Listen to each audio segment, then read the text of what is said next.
Hi Y10, hope you're all well. Today's geography lesson starts with a do now. You'll be familiar probably with this format. Answer as many questions as you can. You've got 8 minutes.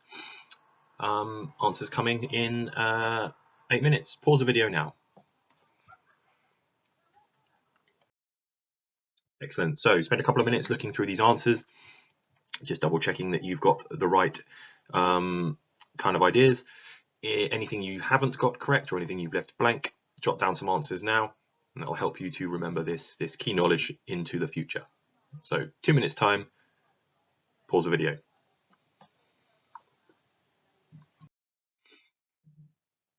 Okay, so in this topic of rivers, we've introduced the three main processes: erosion, transportation, and deposition. You've also covered weathering.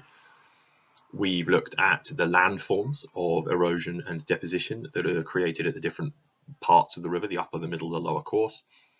And now we kind of bring it all together in an example of a UK river valley, and the specific one we're looking at is the River Tees.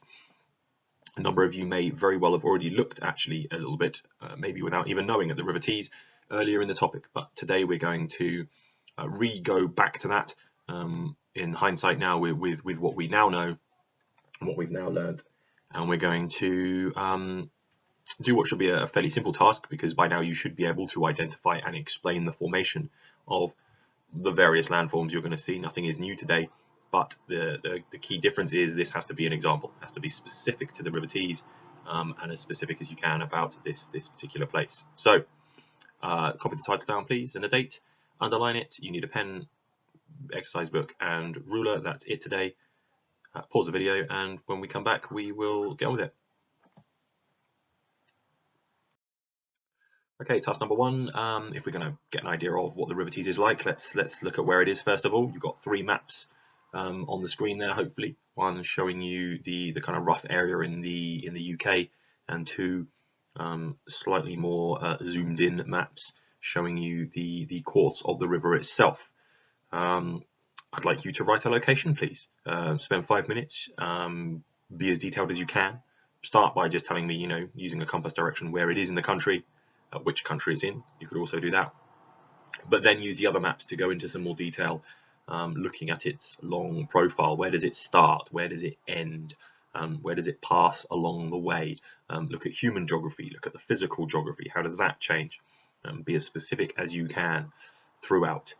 You've got 5 minutes to do that. Pause the video now. Okay, so here's a few possible statements. I'll let you read through those. I don't need to add anything to them. There's definitely other things you could have written.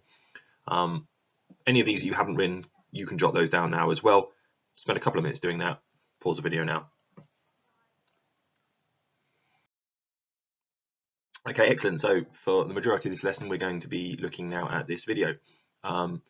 It's 20 minutes long. There's a YouTube link there. I have got a copy of the video as well. So if for whatever reason the YouTube version doesn't work, ping me an email and I can get that to you.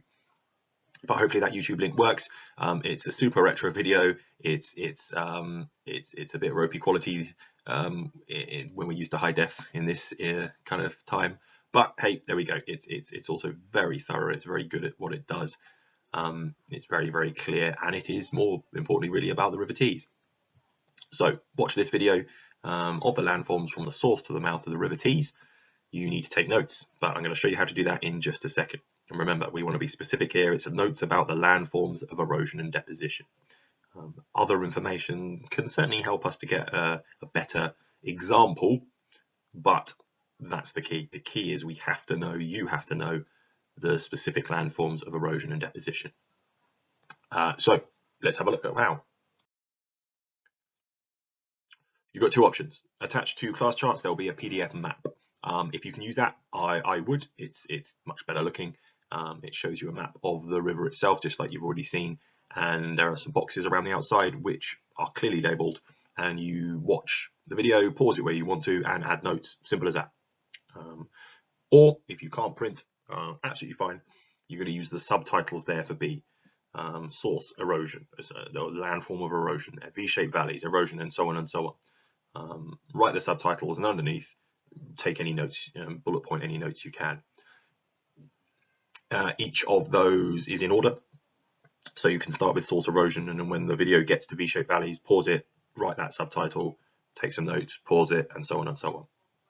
So link is at the top there. I'll also attach it to 2 class charts so that you can click on it if you want, rather than type all of that out. You can pause the video now and take some notes. Excellent. So you should be done with the video by now. On the screen now, you've got a few examples of the kind of things you could have written there. Is loads more you could certainly have written there as well. The key ones, if I had to pick on two things to focus on, I would pick on high force waterfall, because you've got some very clear examples there. On the sheet here, it just says hard rock overlies soft rock, but in the video, I'm hoping from your notes, you've got some specific rock types. You've got windstone, for example. You can be really specific about how this waterfall is formed, if needed, and show off that example knowledge. And the same goes, I would say, for the meanders, because with meanders, you've got some place names to drop in around Yarm, around Darlington. You've got the very, very, very kind of textbook meander formation there. You can see in the photo on the screen, it couldn't get much more textbook than that. And the fact that over time, oxbow lakes are likely to form. However, obviously, something that hasn't come up in the video, as you can see in that picture, there are human settlements around. So very much might be some management going on there that might stop that process from happening. So something to consider, but certainly as far as GCSE exam goes and GCSE content, it's fine just to say that they could become oxbow lakes. So there we go. If I were you, I'd focus on those two mainly. I think the V-shaped valleys, they're a bit generic. There's nothing really specific. You could mention cross fell, for example, but other than that, there's not really any place-specific information there, other than, yeah, cross fell. And when it comes to the estuary, actually most of the information is about the valley around it, not the actual river itself. And the valley around it, remember, is a floodplain. So you could link it to that. You could say that it's a wide, flat area because it's a floodplain, which is why they've built industry there. Obviously, that then unlocks challenges as well. If it's on a floodplain, it's liable to flood. So in the next few lessons, we're going to come to flooding and the idea of management. So that is clearly an area that needs very heavy management. So there we go. That's some ideas you've got there. Hopefully you've written a lot more than is just on the screen there. That is just some really, really basic ideas. Feel free to use those. But yeah, like I said, hopefully you've got more than that. And there we go. That is the river Tees. Nothing new. V-shaped valleys, interlocking spurs, waterfalls, floodplains, meanders, oxbow lakes. It's all content, landforms that you've already learned about, but now just a little bit of extra place-specific information so that you can use that in further work and further questions you're asked. Cool. I hope you have a lovely rest of your day. That's the end of this. I shall see you all next time. Goodbye.